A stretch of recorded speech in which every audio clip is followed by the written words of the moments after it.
My name is Janice B. Gordon, and this is Scale Your Sales Podcast. Welcome to Scale Your Sales Podcast, listed number 9 of 43 best podcasts for every sales professional. I am Janice B. Gordon, the customer growth expert and awarded RevTech strategist of 2024. In today's episode of Scale Your Sales Podcast, my guest talks about building precise audiences and being able to track and measure all of the activities and the touch points of your customers and potential customers. So taking that intent signals in order to really understand what pieces of marketing content will have a direct impact on sales, so you can do more of that. And it really helps to break down the barriers between sales and marketing to make it very much more measurable and impactful. We also talk about how the sales individual and team has changed. She talks about in her office how it's all quiet, as opposed to 5-10 years ago, it was loud and noisy. It's all changed now. And also you'll find out why content still is king.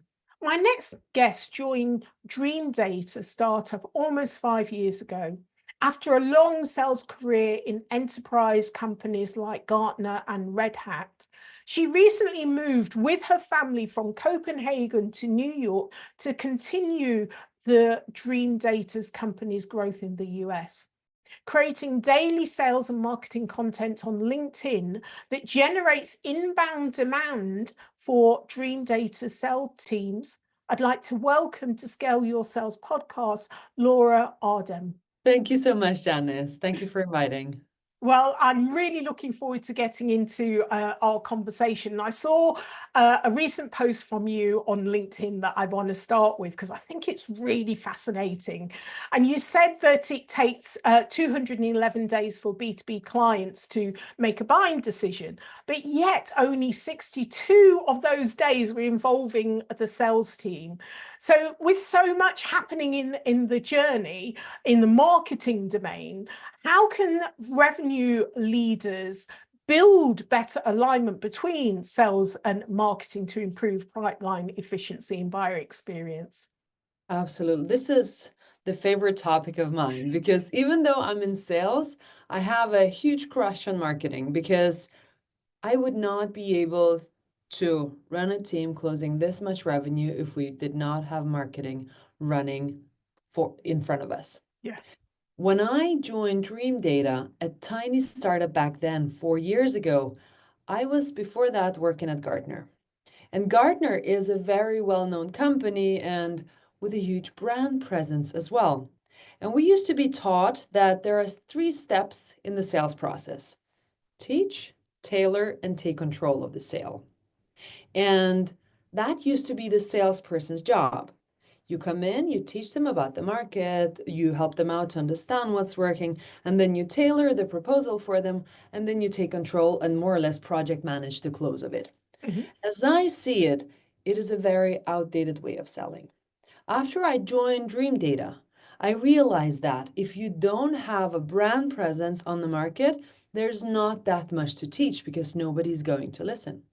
So the first part of that long sales cycle is actually teaching your clients about the market itself, the problems that they're trying to solve. And only then, when they realize that the problem is real, then it's so much easier for you as a seller to tailor the offering for that specific company and take control of the sale.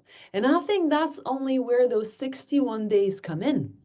Because at the beginning, your buyers are being taught and understand that, oh, we actually do have this problem. And there's so much information on the market nowadays that if you're not in front of your buyer with your content, that means somebody else is in front of them. And it could be that it's not even your competition. It could be some other priorities that take priority for you as well, which means that you have to be present there where your buyers are. For me, when thinking about revenue generation in the broader perspective, revenue leaders have to think about what are exact buyers, what do they care about, and what are the competing priorities for them as well. So it's not necessarily your competition that, oh, somebody else will come in and do the sale for me. No, as soon as you're the first one that they have seen your content from, it's much easier to sell. And I think it was even Gartner who did that type of a research, that if you are the first company they speak with about solving the problem, that you are in the running seat already. And for you to be there, that first one who they book a meeting with, that's the very beginning of their journey, where they learned about you, whether you taught them about solving the problems. And sometimes those problems are not even the problems that you're selling into. It's more or less, what do they care about? What is on their priority list? And this is how we work with social selling, with content writing at Dreamdata as well. What is top of their list? And then some pieces of that we're able to solve. But that is more or less left for the tailoring part. Because when we already know who the client is, it's so much easier to tailor the conversation with them. You want to solve the problems, we're going to tailor this for you. And then later we're going to take over control to help you buy this, really to just project manage the final part of the sale. So imagine more than half of the time, your buyers are not speaking with you, not even showing up just yet, but they're reading your content, and it better be your content, because when they book a demo, it should be with you. Yeah, there's lots of data that's come out, well, perhaps over the last 5 years, and I really felt that when you talked about the comparison in terms of days, that's when it really crystallized the difference. Because those in sales think it's all about sales, those in marketing thinks it's all about marketing, and there's always a tension and a misalignment between the two. And as much as you and I talk about understanding the customer journey and understanding what the buyer needs when they need it, and the level of priorities and urgencies, how that always constantly changing, so speaking their language and being really close to the buyer, when you think about it in terms of number of days, and also what you need to be in the day doing in those days to be at the forefront of their mind when they're ready, not when you're wanting to sell, but when they're ready, when it suddenly becomes a priority, there's immediacy. And you're absolutely right. It's like, well, who was just talking about that? Who was saying something? Who read? Which person do I know that's always kind of sending me out the right type of content? But it's only when I'm ready to buy does it resonate with the customer. So I absolutely love that. Let's delve a bit more into Dreamdata, because it promises that most B2B customer journey mapping is something many revenue teams, they struggle with, piecing it all together. So can you walk us through how Dreamdata helps marketers not only see the full journey, but actually to activate it and capitalize it to make real impact in a measurable pipeline? Absolutely. So one of the biggest problems that marketers are facing is proper tracking on the website.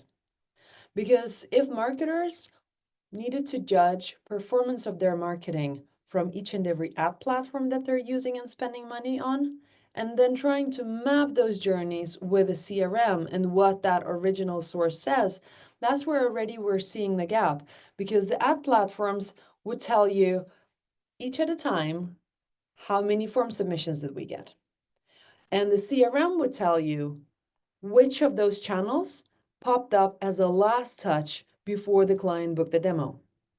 And if we leave that up to those hundreds of days of your prospect seeing your content from the various platforms, and you're just trying to piece together one ad platform with an original source in the CRM, that's where already so many threads are left out, and you're not able to piece them together.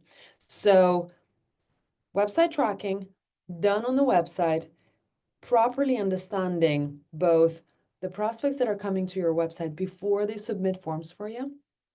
So that type of IP intent that a lot of clients are having right now, Dreamdata already thinks that it's a commodity that everybody has to have. That's why it's a part of our free offering. So anybody has to have access to proper company IP to company lookup. As soon as you know which companies are looking at your website, then you as a marketer are able to piece together the I'm doing on the ad platforms, am I getting the right audience? Am I attracting the right ICP company, ideal customer profiles, to my website? Already the first piecing together, because even though those ICPs are coming from the direct traffic onto your website, and the targeting is done on the ad platforms, you would know that somewhere they learned about me and I'm attracting the right crowd to our website. The next part, we want to know what is happening and how many people are involved in those journeys. And that is where we start piecing together what's happening in the CRM, your marketing platform, and your website together. So if there are many people on your website, and then finally they are starting to speak with sales, you want to know what type of touches do they have throughout that customer journey. Do they first speak with sales? If sales are calling them up and cold calling them, and they do take a meeting, so was that a call that activated them to take an action, to take a meeting, or were there any other touches before or maybe after? So where is it that marketing and sales play the best role in the buyer's journey? Because sales will always think that that's them who are creating that demand. We're booking the meetings, we're closing the clients, we're bringing in the revenue. But then marketing needs to know, where are we bringing in the impact? Is it at the very beginning of the journey so sales can finally do those sales calls and praise themselves on doing an amazing job of cold calling? Or are we actually better off if we come in with retargeting as soon as our ICP took the meeting from a cold call? So it could be the other way around, but we need to know that. If they picked up a call, booked the demo, then we're going to start doing retargeting for them to start seeing us on other platforms too. Because the more your buyers see your brand on the various platforms where they are going into, the more credible your company seems as well. So you create that type of a feeling that I'm buying from a company that is appearing everywhere. I suddenly go on LinkedIn, I can see their ads.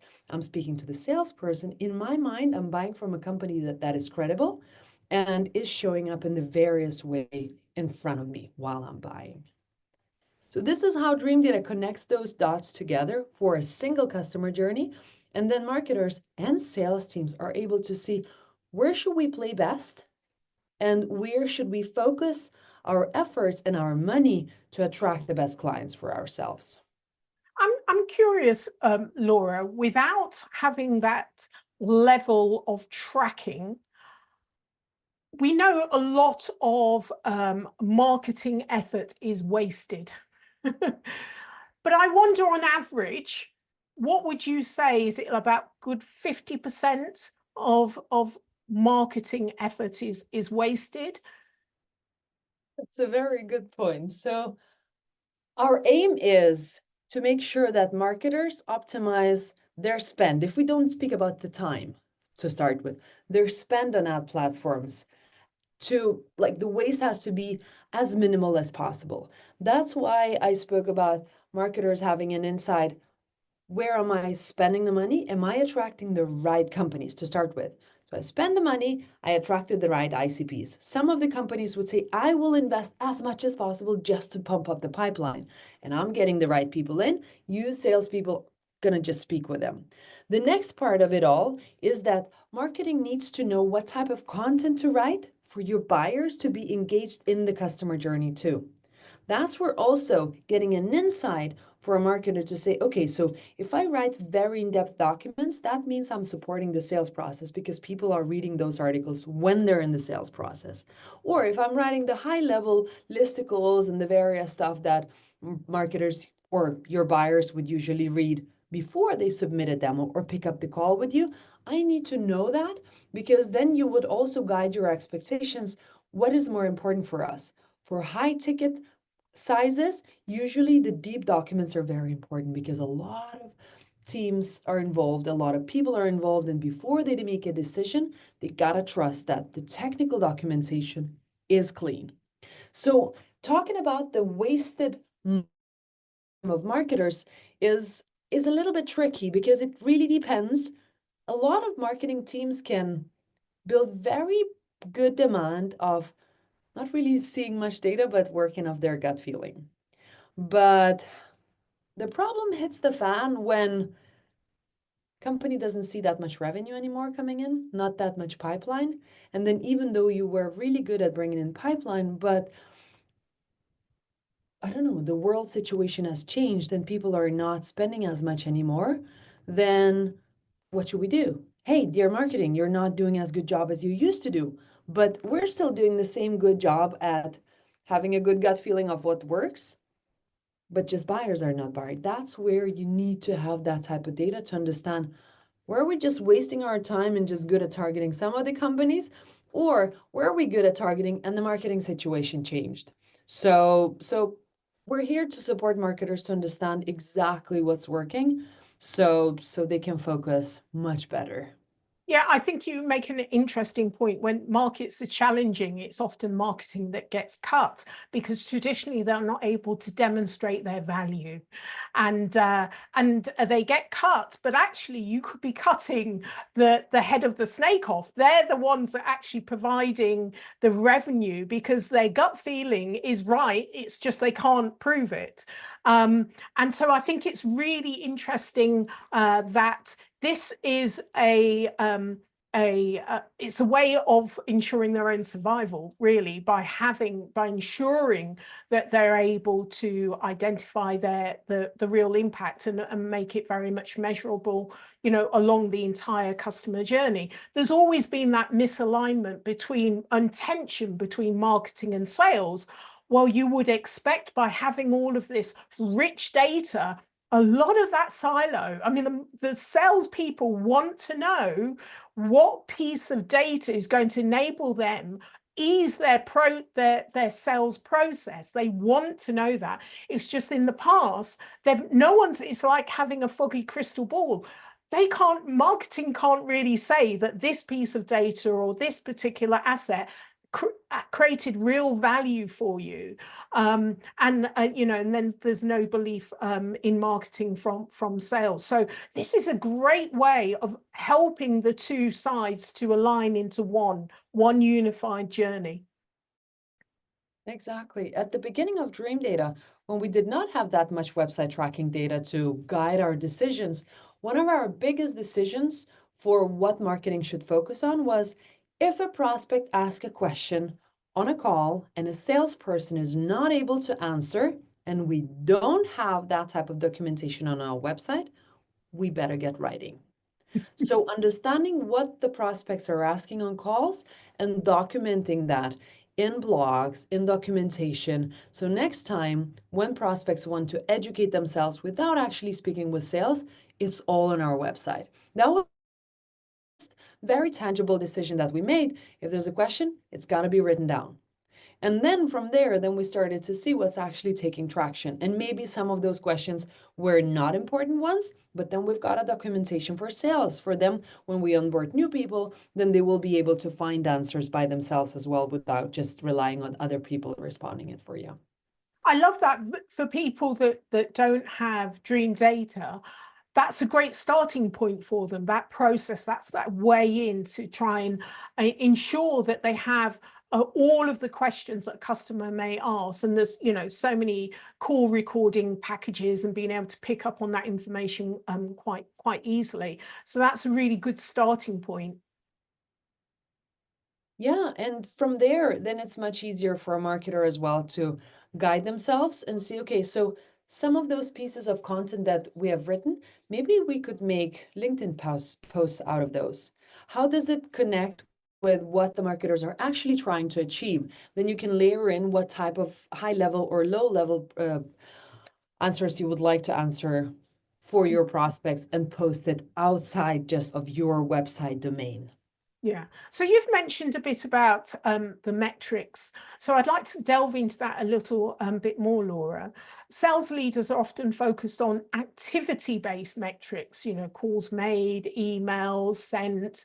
But, you know, from your experience, what metrics are truly effective for sales reps in creating a more meaningful buyer engagement and moving the needle onto revenue? Yeah, I think metrics for activity is important when the salesperson is starting off because you want to make sure that they are actually doing their job. doing their calls, sending out their emails, connecting with the right people on LinkedIn. It's an easier way to guide people that for you to be able to hit quota, it's important. Nowadays, AI and all automated blasted content is making it really difficult. Because if you ask an AE to focus on, I don't know, 100 emails per day, well, with AI and automation, you can actually blast 1,000. And you're actually just hit your goal. If that's what we're calculating. That's why both marketing and sales teams have to be measured by revenue, pipeline velocity as well. How fast are we moving the deals forward? And what's moving that pipeline forward? So at Dreamdata, we have enabled all of our AEs to work out of MedPick as well, for them to measure, where do I have my deals? What are the next questions I need to ask on each and every call for me to understand what the prospect is talking with me? So besides just pipeline velocity, we're looking into the pieces of the puzzle while we're selling this deal and it's still stalled in the best case. What are the reasons for that? What kind of touches did we not uncover? What kind of question or what type of people do we need to involve in that process as well? We created a very simple Excel sheet. The funny enough, so when we started working on that, our CEO was thinking, okay, so what should be those velocity metrics besides just the pipeline? Because it moves very slow. I mean, if it takes you 2 months to close that deal, it just cannot go slow enough. So what other metrics can we measure and help salespeople to guide themselves and the sales managers to see where is the deal? So according to MedPick, he literally went back at the early days of ChatGPT, said, what kind of questions should we had? And it came back with a list of questions that AEs should be asking. And then we put that into an Excel sheet. So we measure each and every deal for sales pipeline reviews. We're having a look. Do we speak with the right people? Are they starting a trial? What are the problems that they're trying to solve? What is the paper process if it is further down in the process of the deal closing? It made it so much easier to focus on the right things. So rather than just blasting the numbers of calls and emails that everybody can do very easily, nobody picks up though, focusing on the right questions to be asked at meetings, focusing on understanding your client, what is it that they're returning to you when you are asking those questions, then it's so much easier to hit your goals and to understand why are you not hitting the goals even though you're doing all the right things.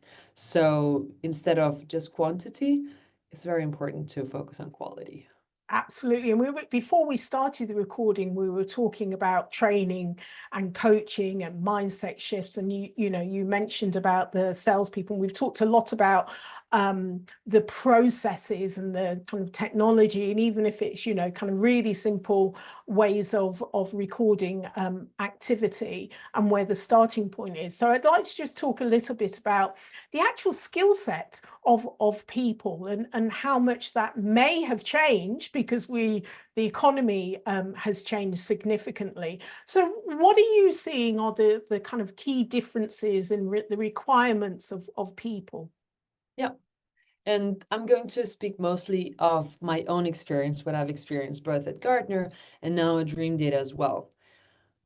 Our CEO often is surprised how silent it is on our sales floor, which also brings back the thought of what you usually think the salesperson is like that outgoing person who's always on and always trying to get the deal done. It's like, you know the type.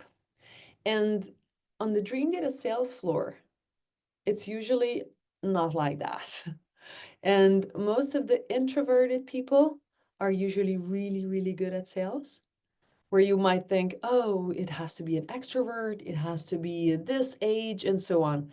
More introverted people are much more detail orientated, try to understand the buyer as well. And that type of a sale is also easier to build up your trust with a person. There probably are the types of sales where we do need a very outgoing and get the deal done person. But nowadays, when your buyers have so many options, understanding your buyer and actually listening for the buyer to feel that I have been heard and this product is going to solve my problems needs a person who actually cares. And that goes beyond just trying to close the deal, because those days are gone. And even if we speak about diversity of both age and sex diversity, and that is so important too, not just for the sale itself, but for the sales floor too. For people to be able to reach the right buyers, they come with the right people fronting them as well. Very often you might think, oh, so our top of funnel, like SDR roles, usually are the junior people, because that's what we attract, and usually that's how they're paid. And the next steps would be, oh, the more senior you get, the more age you've got. And I think that's so wrong. Especially nowadays when you're trying to reach the buyers and it's tough to do that. When will you pick up the call? When it is just out of college, somebody calling you and trying to get a meeting with you, it's like, why would I give that meeting to that person? I probably like you. I'm sorry for you having to do 100 dials every day, but if a senior person who's actually going to take on the call later is giving you a call, it's much easier to trust the person and take that meeting as well. And the same goes for diversity between sexes as well. Because if you were to work with the different industries, sometimes it's easier when you mix up the group of people as well who are involved in the room. So I'm very much for a broad diversity and profiles who understand the buyer and do care more about the relationship itself. Of course, the revenue. You gotta care about money too when you are in sales. But I mean, lesser talking people about money also care about money too. Yeah. So it's kind of the flashy salesperson that you have, the typical one from the comics.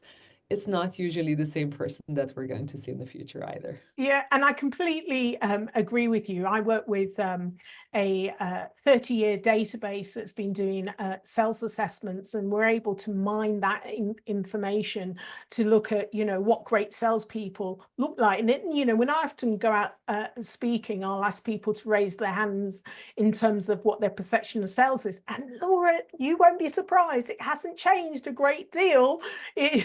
And that's what we're still continuing to recruit. But you're absolutely right. The introverted salesperson is statistically, by this 202.6 million sales assessments across 200 different industries and 150 different countries, right? So we're able to mine that. It's the introverted salesperson at 5% of the best sellers in the world. 84% of them are introverts, and 10% of the worst sellers in the world, an equal amount of them are extroverts. So what does that tell you, Jonathan? So, and the reason for that is exactly what you said. They're great listeners. They make it all about the customers. They want to do a great service. They're no less money motivated, but that isn't what they're leading with. And so much of sales success, which was back to our conversation about coaching, changing behaviors and training, so much more of sales success is about the mindset. Do you have the right mindset for sales? And that's not just the personality, that is the mindset of sales that creates the sales success. So yeah, unfortunately, we're still recruiting too many of the wrong people into sales. And also this database, this data source tells us that 77% of people in sales either shouldn't be in sales, Oh God. or they're in the wrong role in sales.